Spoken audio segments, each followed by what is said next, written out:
عزیز دوستو، بزرگوں اور بھائیوں، اللہ تعالیٰ نے قرآن مجید میں ارشاد فرمایا ہے لَقَدْ كَانَ لَكُمْ فِي رَسُولِ اللَّهِ أُسْوَةٌ حَسَنَةٌ، فرمایا تحقیق تمہارے لیے نبی کریم علیہ السلام کی زندگی میں بہترین نمونہ ہے۔ حضور صلی اللہ تعالیٰ علیہ وآلہ وسلم کے زندگی کے جو لمحات ہیں، حضور کی جو سیرت مبارکہ ہے، بہترین چیز تمہارے لیے وہی ہے۔ اگر کسی شخص نے کچھ سیکھنا ہو، کچھ حاصل کرنا ہو اور اپنے شب و روز اس نے اطمینان سے گزارنے ہوں، بہت ساری جسمانی ذہنی اذیتوں سے اس نے بچنا ہو، اور اگر وہ چاہے کہ زندگی میں تکلیفیں اور اذیتیں بھی آئیں تو وہ بھی مجھے میٹھی لگیں، اور زندگی کے اندر غربت اور پریشانی بھی آئے تو وہ بھی مجھے سکون ہی دے جائے، تو پھر اس کا بہترین حال یہ ہے کہ وہ رسول کریم علیہ السلام کے طریقوں پہ عمل کرے۔ اگر وہ حضور صلی اللہ علیہ وسلم کے طریقہ ہے مبارکہ پر عمل کرے گا، حضور کے نقش قدم چلے گا، تو اس کے لیے یہ سارا کچھ آسان ہو جائے گا۔ آج کل ایک بہت بڑی پریشانی جس کا لوگ ذہنی طور پر بڑی شدت کے ساتھ تکلیف کا شکار ہیں،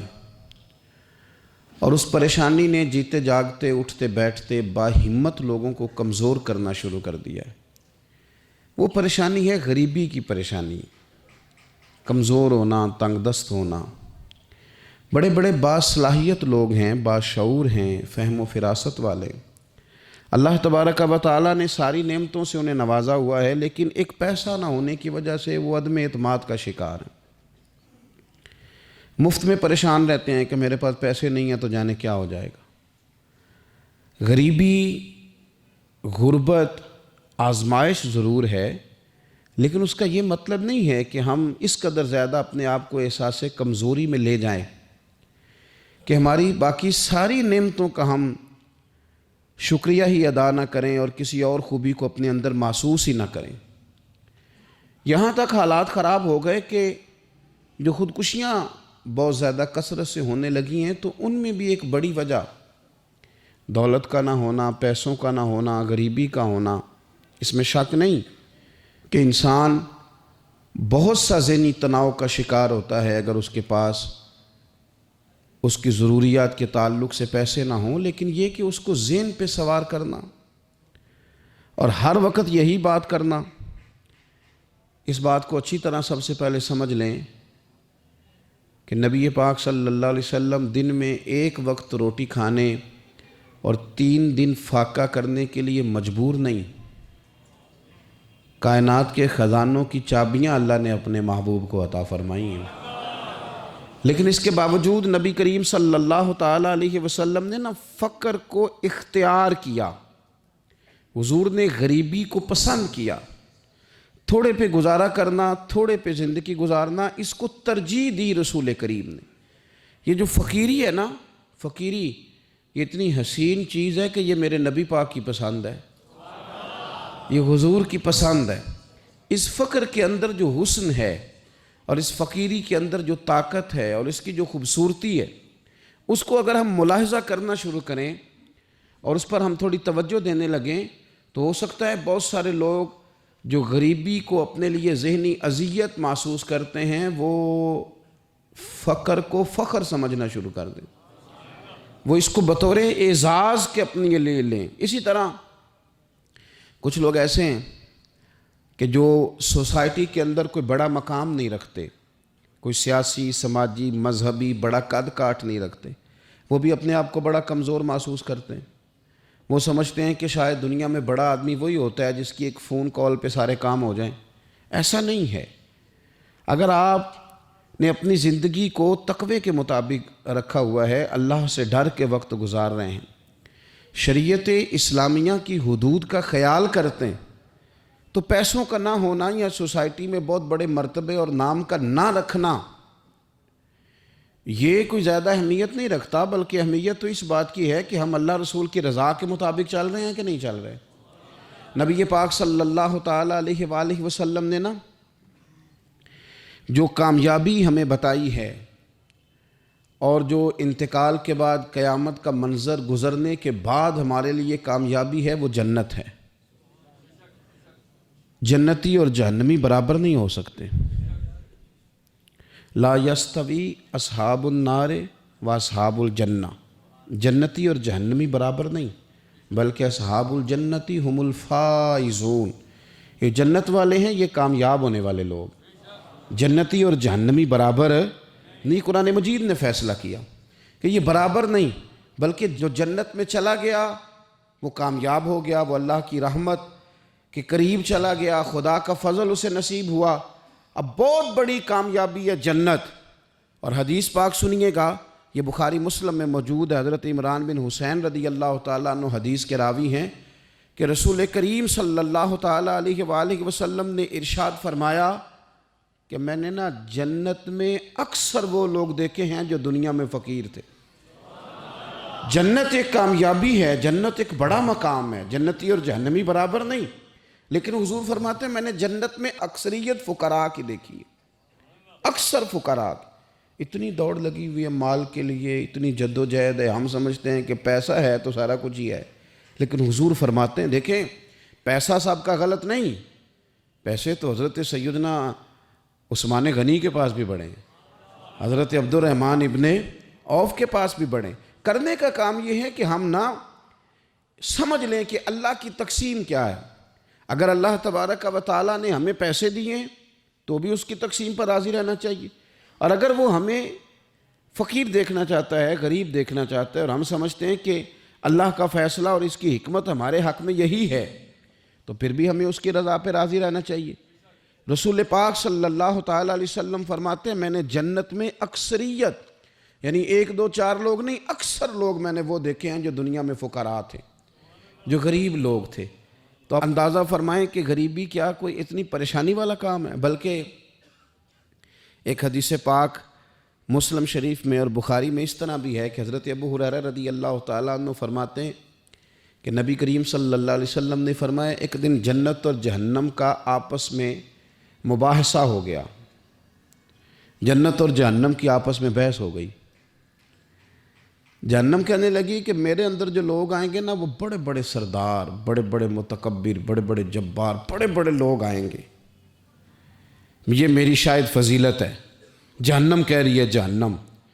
کہ بڑے بڑے جبار متکبر وہ میرے اندر آئیں گے، شاید یہ وجہ اعزاز ہے۔ تو جنت نے جواب میں کہا کہ میرے اندر تو غریب اور فقیر لوگ ہی آئیں گے، میرے اندر تو وہ لوگ آئیں گے جو دنیا میں بظاہر بڑے بڑے نہیں تھے، فقراء، مساکین، یتامہ، یہ اکثر ہوں گے۔ پتہ نہیں اس کی کیا وجہ ہے۔ جب دونوں آپس میں گفتگو کر رہے تھے تو رسول کریم صلی اللہ تعالیٰ علیہ وسلم فرماتے ہیں اللہ تعالیٰ نے پھر جنت سے فرمایا، اللہ نے جنت سے فرمایا کہ تو میری رحمت ہے، اور میں اپنے بندوں میں سے جس پر رحمت کروں گا تیری صورت میں اس پر رحمت کر دوں گا، چونکہ جنت میری رحمت ہے تو میں تیری صورت میں اس پہ رحمت کر دوں گا۔ اور رب کریم نے ارشاد فرمایا جہنم سے کہ تو میرا عذاب ہے، تو میں اپنے بندوں میں سے جس کو چاہوں گا تیرے ذریعے عذاب دے دوں گا، لیکن بھر میں تم دونوں کو ہی ڈالوں گا، بھر جنت بھی جائے گی، بھر جہنم بھی جائے گی، لیکن جس کو جہنم میں ڈالا جائے گا اس کو اللہ جہنم کے ذریعے عذاب دے گا،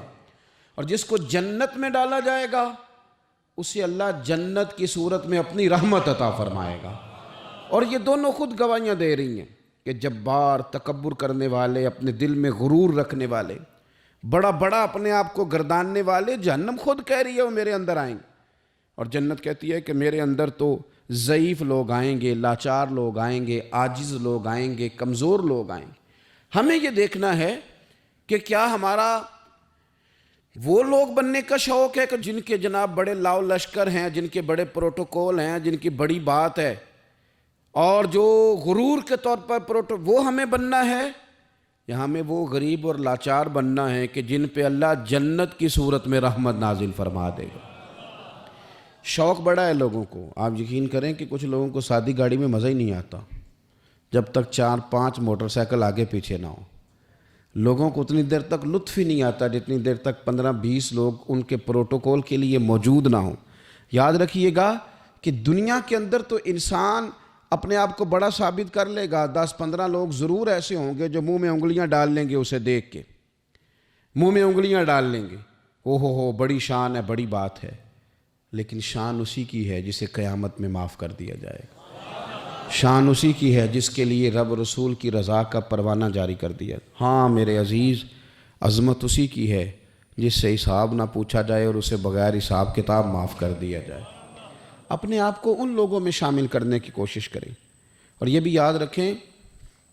کہ اگر آپ پرہیزگار ہیں اور آپ تقوی والے اور اللہ سے ڈرنے والے ہیں تو نبی پاک صلی اللہ علیہ وسلم نے نا خاص شفقت فرمائی ہے غرباء پر، مساکین پر، خاص شفقت۔ نبی پاک صلی اللہ علیہ وسلم نا اس شخص کو بھی بڑا پسند کرتے تھے جو غریبوں کی خدمت کرتا، جو مسکینوں کی مدد کرتا، جو بیوہ عورتوں کے ساتھ کسی بھی طرح خیر کر سکتا، ان کی حضور نے تعریف فرمائی۔ بخاری مسلم میں حدیث ہے، نبی پاک صلی اللہ تعالیٰ علیہ وسلم نے فرمایا کہ جو لوگ غریبوں کی، مسکینوں کی، لاچاروں کی مدد میں رہتے ہیں، یوں سمجھ لو وہ اللہ کے راستے میں جہاد کرنے میں مصروف رہتے۔ آج بڑی مشکلات ہوتی ہیں، میں نے دیکھا ہے کسی سرکاری ملازم کا انتقال ہو گیا تو اس کی بیوہ بڑی تکلیفوں سے گزرتی ہے۔ ہمارے ہاں تو کاغذات ہی بڑے بنتے ہیں، کہاں جا کے پینشن لگتی ہے، کیا کیا مشکلات سے گزرنا پڑتا ہے۔ اس کے بچوں کو دنیا کے بہت سارے معاملات ہوں جن میں بڑی پریشانیاں ہوتی ہیں۔ یہ تو جگہ کا انتقال کرانا، بینک کے معاملات دیکھنا، بڑی بڑی آزمائشوں میں بچے آ جاتے ہیں اور چھوٹے چھوٹے کاموں میں انہیں الجھا دیا جاتا ہے۔ کچھ لوگ ایسے ہوتے ہیں کہ جن کی ذرا سی سفارش کرنے سے، ذرا سے آگے بڑھنے سے ان کا کام ہو جاتا ہے۔ میرے نبی پاک علیہ السلام نے فرمایا جس کو دیکھو یتیموں، مسکینوں، بیوہ عورتوں کی مدد میں ہے، سمجھو وہ اللہ کے راستے میں جہاد میں ہے، اور فرمایا یوں سمجھ لو کہ اس نے وہ قیام کیا ہے کہ شاید دیر ہو جائے اسے رکوع کرنے میں، یعنی لمبی نمازیں پڑھنے والا ہے۔ اور فرمایا یہ وہ روزہ دار ہے کہ جو روزہ رکھے گا افطار ہی نہیں کرے گا، یعنی لمبے روزے رکھنے والا۔ گویا مسکینوں، یتیموں، بیواؤں کی مدد میں رہنے والا اس طرح ہے جس طرح ساری ساری رات نفل پڑھنے والا اور ہر روز کے نفلی روزے رکھنے والا۔ تو آپ یہ سمجھ لیں کہ ان لوگوں کے ساتھ حضور نے خاص، ہمارے ہاں نا امیر کا تو ویسے دل کرتا ہے کہ وہ امیر لوگوں کے ساتھ دوستی رکھے، ان کے تو ویسے ہی بڑے مسئلے ہیں بیچاروں کے، انہوں نے اپنے کام نکلوانے ہوتے ہیں، تاجروں کو کچھ سیاستدانوں سے ربط رکھنا پڑتا ہے، بڑے بڑے مسئلے ہیں، بڑے بڑے مسائل ہیں، بڑے بڑے لوگوں سے لوگوں نے رابطے رکھے ہوتے ہیں کہ دنیا میں اگر کوئی کام پڑ گیا، کوئی مشکل آ گئی تو ہم ذرا فٹافٹ ان سے بات کر لیں گے۔ یہ تو معاملہ اپنی جگہ پہ قائم ہے کہ تاجر نے، سیاستدان نے، بڑے لوگوں نے بڑے لوگوں سے ربط بنائے، لیکن اب کمزوری اس طرح کی آتی جا رہی ہے کہ غریب بھی غریب سے دوستی نہیں کرتا، غریب بھی ڈھونڈتا پھرتا ہے کہ کوئی امیر آدمی ملے، کوئی تگڑا آدمی ملے، وہ بھی منت کر کے فوٹو کھنچوائے گا تو کھنچوائے گا کسی رئیس کے ساتھ۔ غریب بھی پسند نہیں کرتے کہ ہم غرباء کے ساتھ پیار کریں۔ ہمارے دائیں بائیں بہت سارے ایسے لوگ ہوتے ہیں جو کمزور ہوتے ہیں، اور میں نے دیکھا ہے کہ زندگی میں تو خیر کرنا دور کی بات ہے، جنازے تک میں لوگ نہیں جاتے۔ اس میں بھی دیکھتے ہیں کہ کوئی امیر آدمی ہو تو پھر ذرا دوڑ کے، کوئی سیاسی قد کاٹ والا ہو تو سارے آگے بڑھ بڑھ کے چہرے دکھاتے ہیں، اس کے بچوں سے ملتے ہیں کہ صاحب میں آیا ہوا ہوں، میرا ذرا خیال کرو، میں پہنچ گیا ہوں، میرے نمبر لگا دو، میں آ گیا ہوں۔ وہ خیال کرتے ہیں کہ ہم پہنچ جائیں، ہماری شرکت جو ہے وہ شمار کر لی جائے۔ تو میرے عزیز، اکثریت ہم نے یہ دیکھا ہے کہ غریب کی تو نماز جنازہ کا مسئلہ آ جائے نا غریب کی، تو جو کہ سادہ آدمی ہے، کوئی سیاسی سماجی کاٹ نہیں، تو جنازے تک لوگ خیال نہیں کرتے۔ حالانکہ میرے نبی پاک علیہ السلام نے تو فرمایا جنازہ ایک مسلمان کا دوسرے مسلمان پر حق ہے، اس میں کوئی آپ کا سماجی رابطہ ہونا ضروری نہیں، کوئی سیاسی قد کاٹ ہونا ضروری نہیں، یہ تو ایک مسلمان کا دوسرے مسلمان پر حق ہے، اور حق اچھے طریقے سے ادا کرنے کی کوشش کرنا چاہیے۔ حدیث پاک سنی، حضرت ابو امامہ بن سہل بن حنیف رضی اللہ تعالیٰ عنہ حدیث کے راوی ہیں۔ اس حدیث کو امام نسائی رحمۃ اللہ تعالیٰ علیہ نے نقل کیا ہے۔ ارشاد فرماتے ہیں کہ اطراف مدینہ کے گاؤں میں سے ایک عورت بیمار ہو گئی، مدینے کے ارد گرد گاؤں تھے، ان میں سے ایک عورت بیمار ہو گئی، بڑی مفلس تھی، غریب عورت تھی۔ تو نبی پاک صلی اللہ علیہ وسلم نا اکثر اس کے بارے میں دریافت کرتے کہ بتاؤ اس بوڑھی اماں کا کیا حال ہے۔ ہمارے ہاں بھی خبریں آتی ہیں اخباروں میں، پوچھا جاتا ہے، لیکن کب؟ جب کسی بڑے آدمی کو کھانسی بھی لگ جائے، فلاں صاحب کو زکام ہو گیا اور ان کو فوری طور پر فلاں جگہ منتقل کر دیا گیا اور سیاسی اور سماجی سرگرمیاں انہوں نے معطل کر دی، تو یہ خبر سب جگہ بریک ہوتی، اس کو فوری طور پر آگے بڑھانے کی کوشش کی جاتی۔ ایک غریب عورت ہے، مجبور ہے، اور مدینے کے نہیں، مدینے کے اطراف میں جو گاؤں ہیں ان گاؤں کے رہنے والی ہے، پر اس کے نصیب دیکھو، اس کا مقدر دیکھو، ہر جگہ مدینے والے محبوب کے تذکرے۔ وہ کتنی نصیبوں والی عورت ہے جس کے بارے میں حضور کئی دفعہ پوچھتے کہ اس بیمار کا حال بتاؤ۔ بظاہر اس کا کوئی سیاسی، سماجی، مالی قد کاٹ نہیں، لیکن یوں لگتا ہے کہ اس کا قد حضور کی تیمارداری کی برکت سے، جب نبی پاک نے اس کا پوچھا ہوگا تو یوں لگتا ہے اس کا قد آسمانوں کے برابر چلا ہو گیا، آسمانوں کے برابر چلا گیا ہوگا۔ رسول کریم علیہ السلام بار بار پوچھتے، اور جب اس کے زیادہ بیمار ہونے کی خبر آئی تو حضور نے فرمایا اگر وصال ہو گیا تو مجھے خبر کرنا۔ صحابہ کرام فرماتے ہیں رات کو وصال ہوا، رات کے وقت ہی غسل کفن کر کے اسے مدینہ شریف لایا گیا،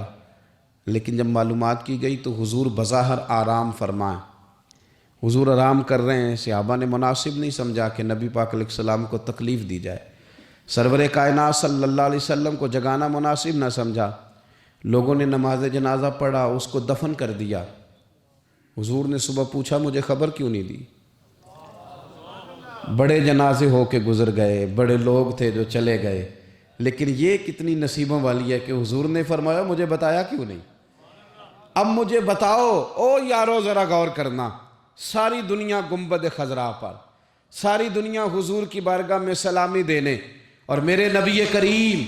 صلی اللہ علیہ وسلم نے کیا فرمایا؟ فرمایا مجھے بتاتے نہیں اس کی قبر کہاں ہے؟ یعنی حضور قبر کا پتہ پوچھے محبوب۔ حضور تو ویسے کسی جگہ قریب سے گزر جائے نا تو اعلیٰ حضرت فاضل بریلوی فرماتے ہیں وہ جس سمت آ گئے ہیں کوچے بسا دیے ہیں، وہ تو علاقہ ویسے ہی مہک جاتا ہے، بس جاتا ہے۔ حضور قبر کہاں ہے؟ اس کا کوئی سیاسی قد کاٹ ہے؟ یہ کوئی بہت بڑے قبیلے کی ہے؟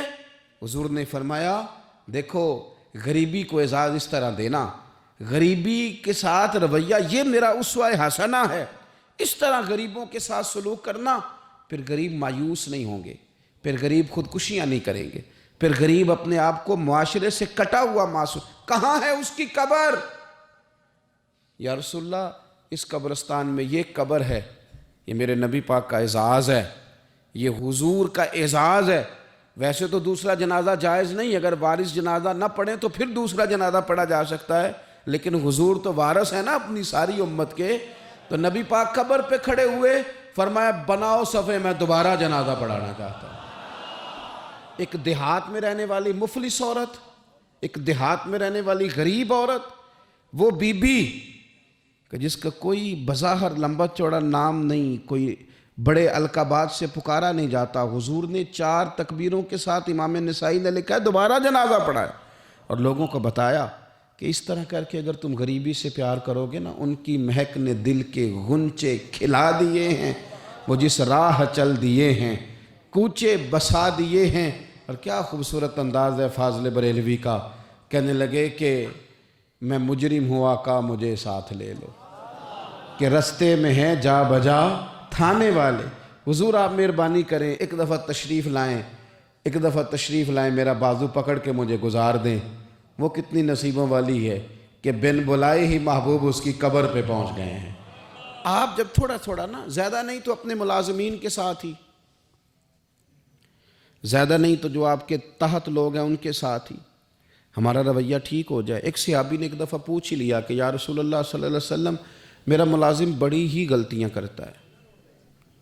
میرا غلام بڑی غلطیاں کرتا ہے، تو کتنی کو دفعہ معاف کروں؟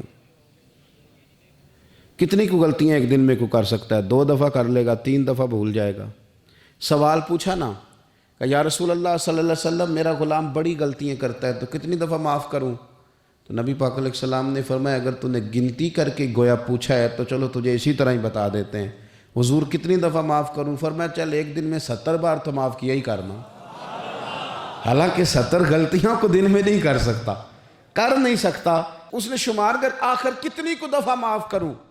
نبی پاک صلی اللہ علیہ وسلم نے فرمایا 70 دفعہ تو معاف کر ہی دیا کرنا، 70۔ حضرت ابو مسعود رضی اللہ تعالیٰ عنہ فرماتے مجھے کسی بات پہ غصہ تھا اور میں اپنے غلام کو مار رہا تھا، پیٹ رہا تھا، اور بار بار میں اس پر سختی کر رہا تھا۔ دور سے حضور نے دیکھا اور آوازیں دیں، قریب جب حضور پہنچ گئے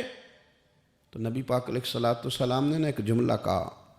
فرماتے ہیں پھر دوبارہ میں نے کبھی اپنے غلام پہ ہاتھ نہیں اٹھایا۔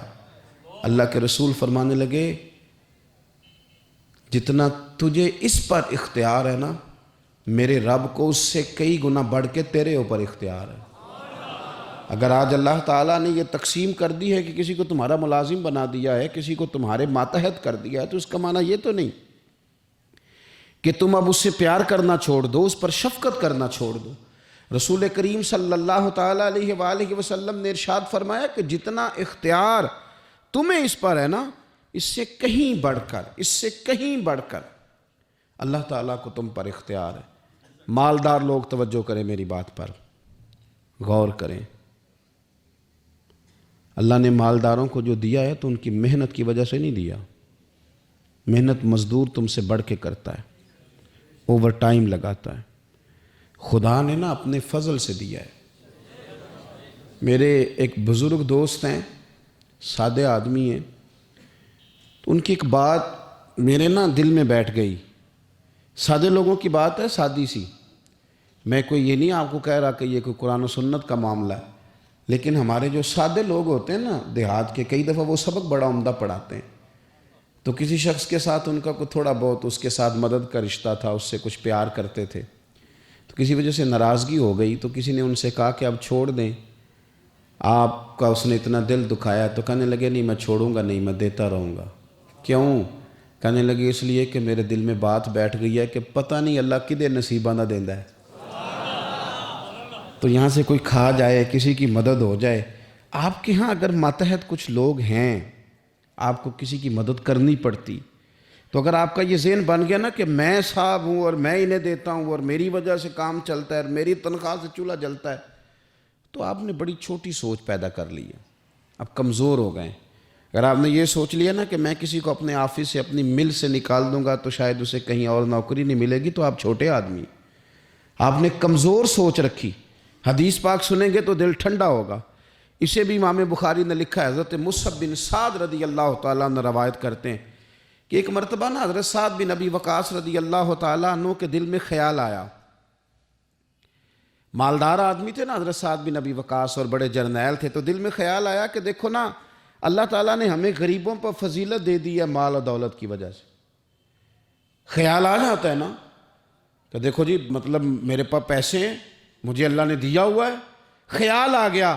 حضرت مصعب بن سعد رضی اللہ تعالیٰ عنہ فرماتے ہیں ان کے دل میں خیال آیا، دل میں خیال آیا کہ دیکھو اللہ نے پھر ہمیں فضیلت والا بنایا، تو اسی لیے اللہ نے ہمیں پیسے دیے نا، اللہ نے ہمیں کچھ بنایا ہے تو پھر ہی اللہ نے دولت زیادہ دی ہے نا۔ تو فرماتے ہیں نبی کریم صلی اللہ تعالیٰ علیہ وسلم نے ان سے فرمایا یاد رکھو تمہیں نا تمہارے کمزور اور غریب لوگوں کے وسیلے کی وجہ سے روزی دی جاتی ہے۔ تمہیں امیروں تمہیں جو نوازا جاتا ہے نا، تو یہ غریبوں کے صدقے، ضعیفوں کے صدقے، کمزوروں کے صدقے، یہ ان غریبوں کے صدقے تمہیں نوازا جاتا ہے، اور پھر تمہارے ذمے لگایا جاتا ہے کہ تم نے زکوٰۃ دینی ہے، تم نے صدقات دینے ہیں، تم نے ان پر خرچ کرنا ہے، تمہیں ان کے صدقے مل رہا ہے، ان کے صدقے۔ ایک سوچ یہ ہے کہ اللہ نے مجھے مال دیا ہے تو کسی وجہ سے دیا ہے، اور ایک سوچ یہ ہے کہ میری فیکٹری میں پتہ نہیں کون سا غریب لوگ ہے جس کی وجہ سے فیکٹری چل رہی ہے، ایک سوچ یہ ہے کہ پتہ نہیں میرے آفس میں کون سا ایسا شخص ہے جس کی وجہ سے نظام چل رہا ہے، اور ایک سوچ یہ ہے کہ میں جاگیردار ہوں تو پتہ نہیں کون سا کسان ہے جو میرے پاس کام کرتا ہے تو اس کی وجہ سے اللہ مجھے بھی روزی دیتا ہے۔ نبی پاک صلی اللہ علیہ وسلم نے امیروں کو یہ سوچ بنانے کا کہا کہ یہ سوچ بناؤ کہ ہمیں رب جو دیتا ہے وہ کمزوروں کے صدقے دیتا ہے، وہ غریبوں کے صدقے دیتا ہے۔ اگر یہ ذہن بن جائے، دیکھیں نا، یہ کاریگر ہے اور یہ اچھا نظام چلانے والا ہے، ایڈمنسٹریٹر بہت اچھا ہے، مینیجر بڑا اچھا ہے، یہ نکل گیا تو خرابی ہوگی۔ ایک ذہن یہ ہے، اور اگر ذہن یہ بن جائے کہ یہ بندہ غریب ہے، یہ مجبور ہے، یہ تنگ دست ہے، اس کے چھوٹے چھوٹے بچے ہیں اور مجھ سے تنخواہ لے کے جاتا ہے تو اس کا کام چلتا ہے، اگر یہ چھوڑ کے چلا گیا نا تو ہو سکتا ہے جو اس کے ذریعے رزق آتا ہے وہ نہ آئے۔ اگر یہ ذہن سازی بنے تو پھر میرا خیال ہے کوئی بھی امیر آدمی کسی غریب کو رسوا نہیں کرے گا، پھر کوئی بھی کسی کے لیے اس طرح کے لفظ ادا نہیں کرے گا کہ جس کے اس کی عزت نفس مجروح ہو۔ ہم اگر یہ تھوڑا تھوڑا کر کے رویہ اپنے دلوں کے اندر پیدا کرنا شروع کر دیں اور تھوڑی تھوڑی محبت کو بڑھانے لگیں تو آہستہ آہستہ ہمیں محسوس ہوگا کہ ہم کوئی ظرف کو اونچا لے گئے ہیں، ہمارے دلوں کو اللہ نے نرم کر دیا ہے۔ ہمارے ہاں نا سوسائٹی میں کچھ سیاسی سماجی لوگ ہیں جن کی سفارش چلتی ہے، جو نامی گرامی ہوتے ہیں، جو علاقے کے معروف لوگ ہوتے ہیں، جو اشراف اپنے آپ کو سمجھتے ہیں، قبیلوں کا بڑا جانتے ہیں۔ وہ یاد رکھیں کہ اگر تو وہ قبیلے کے بڑے اس طرح بنے ہوئے ہیں کہ وہ لوگوں کے ساتھ پیار کرتے ہیں تو پھر تو ان کا اجر زیادہ ہے، لیکن اگر وہ بڑے بنے ہیں اور اس رنگ میں بڑے بنے ہیں کہ وہ تکبر میں آ گئے ہیں، اس رنگ میں بڑے بنے ہیں کہ انہوں نے غلط سیاستیں کی ہیں، انہوں نے قوم کا مال کھایا ہے، وہ اس طرح سے اقتدار کے ایوانوں تک پہنچے ہیں کہ انہوں نے پھر کچھ نہیں دیکھا کہ مجھے کچھ خریدنا پڑ رہا ہے کہ کچھ بیچنا پڑ رہا ہے۔ غلط طریقے سے وہ لوگ آگے سیاسی بن گئے، سماجی بن گئے، لوگ سلوٹ کرنے لگ گئے، اور کچھ بیچارے غریب ایسے ہیں کہ جن کو کوئی 1 کلو چینی بھی ادھار نہیں دے رہا۔ تو اب بظاہر اس غریب کو مایوس نہیں ہونا چاہیے، اس کو شریعت یہ نہیں کہتی کہ تو کمزور پڑ جائے اور تو کہے جی شاید میں تو بیکار ہی معاذ اللہ دنیا میں آ گیا ہوں، کوئی نام نہیں جانتا، کوئی قد کاٹ نہیں، کسی اونچی کرسی پہ بٹھایا نہیں جاتا، کبھی میرے گلے میں پھولوں کا ہار نہیں ڈالا جاتا، کوئی میرے آنے پر کھڑا نہیں ہوتا، میں بھی کوئی سیاسی سماجی ہوتا، میں بھی کوئی مال و دولت والا ہوتا۔ یہ سٹیٹس کی کمزوری بعض غریب لوگوں کو کمزور کر دیتی ہے، ذہنی طور پر پریشان رہنے لگتے ہیں۔ اور کچھ لوگ ہمارے ہاں یہ زیادتی بھی کرتے ہیں، وہ کہتے ہیں سارا پنڈ مار جائے، ماڑے دے بچے تو چودھری نہیں نہ بننا۔ تو میں کیا کرتا ہوں، یہ مایوسی ہے، یہ آپ نے غلط بات کی۔ یہ تو اللہ کے نظام قدرت میں بات ہے، رب جب چاہے جس کو چاہے جہاں چاہے اپنے فضل سے پہنچا دیں۔ آپ حدیث پاک سنیں گے اور اس حدیث پاک کے جو خوبصورت پہلو ہیں اس پر آپ غور کریں گے۔ حضرت سیدنا سہل بن سعد انصاری رضی اللہ تعالیٰ عنہ فرماتے ہیں ہم نبی پاک علیہ السلام کی خدمت میں حاضر تھے تو ایک شخص قریب سے گزرا، تو حضور نے اپنے پاس بیٹھے ہوئے ایک شخص سے فرمایا اس کے بارے میں تیرا کیا خیال ہے؟ تو اس نے عرض کی حضور یہ بڑا لوگوں میں معزز آدمی ہے، بڑا اس کا اکرام ہے۔ ہوتے ہیں نا لوگ سیاسی ہیں، سماجی ہیں، بڑی اتھارٹی رکھتے ہیں، بڑے سردار ہیں، بڑے چودھری، حضور اس کا بڑا مقام ہے۔ اس نے دلیل دی کہ یا رسول اللہ اگر یہ کسی جگہ پیغام نکاح بھیجے گا تو اس کو رشتہ دے دیا جائے گا، لوگ پسند کریں گے اس کے ساتھ رشتہ داری کرنا، اور اگر یہ کسی کی سفارش کرے گا تو اس کی سفارش قبول کی جائے گی۔ تھوڑی دیر گزری تو رسول کریم صلی اللہ تعالیٰ علیہ وآلہ وسلم کے قریب سے ایک دوسرا آدمی گزرا، تو حضرت سہل بن سعد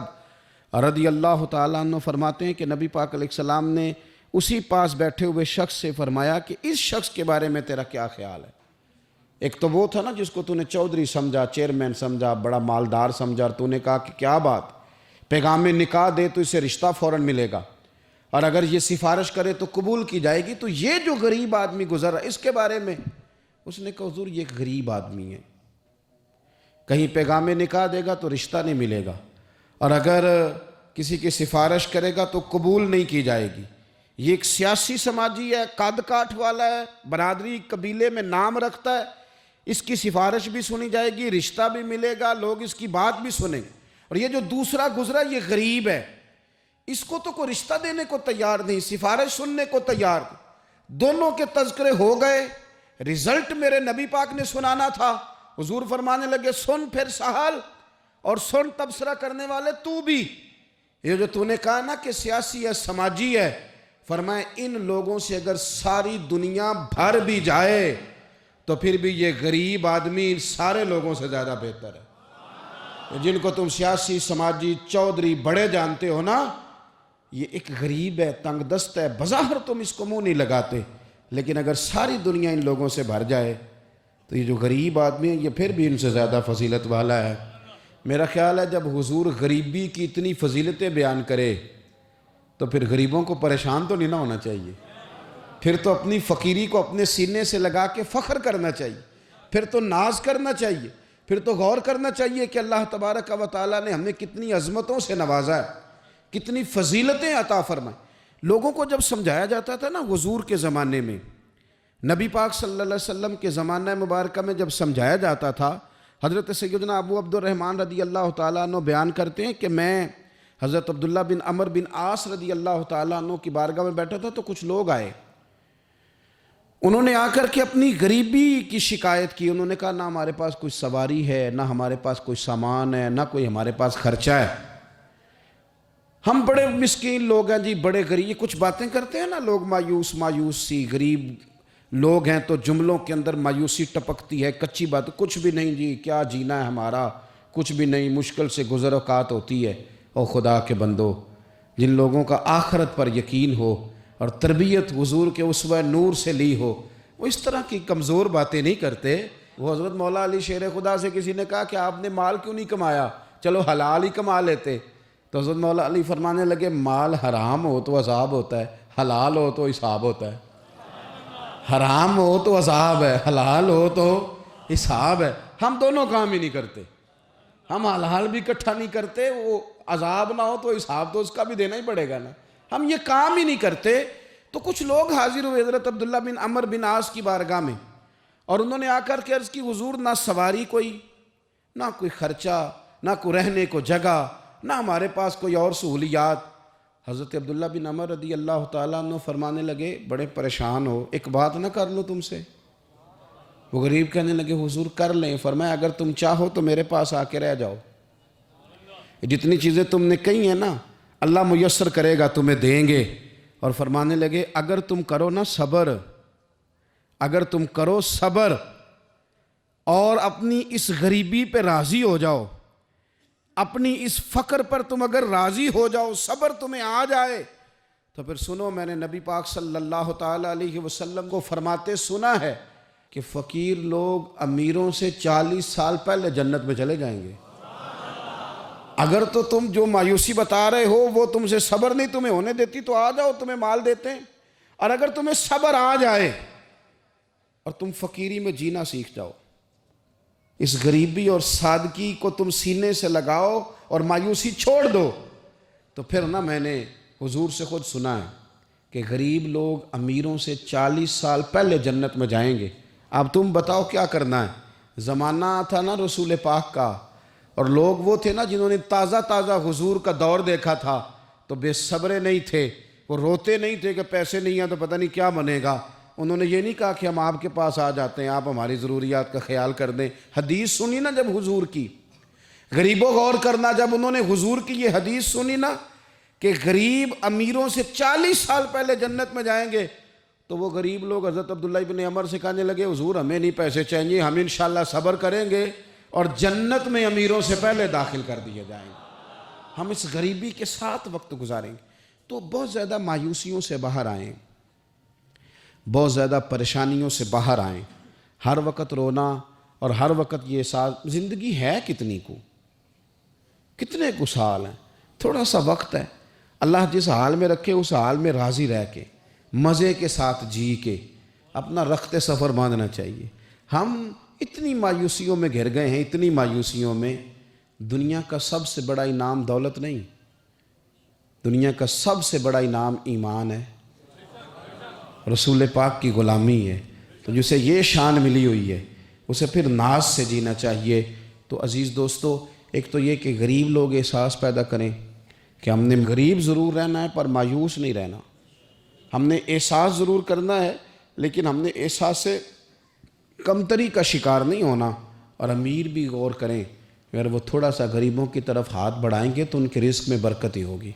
ان کے ذریعے سے انہیں زیادہ ہی نوازا جائے گا۔ اللہ کے حضور دعا ہے مالک کریم ہمیں سمجھنے کی توفیق عطا فرمائے، آمین۔ آخر دعوانا ان الحمدللہ۔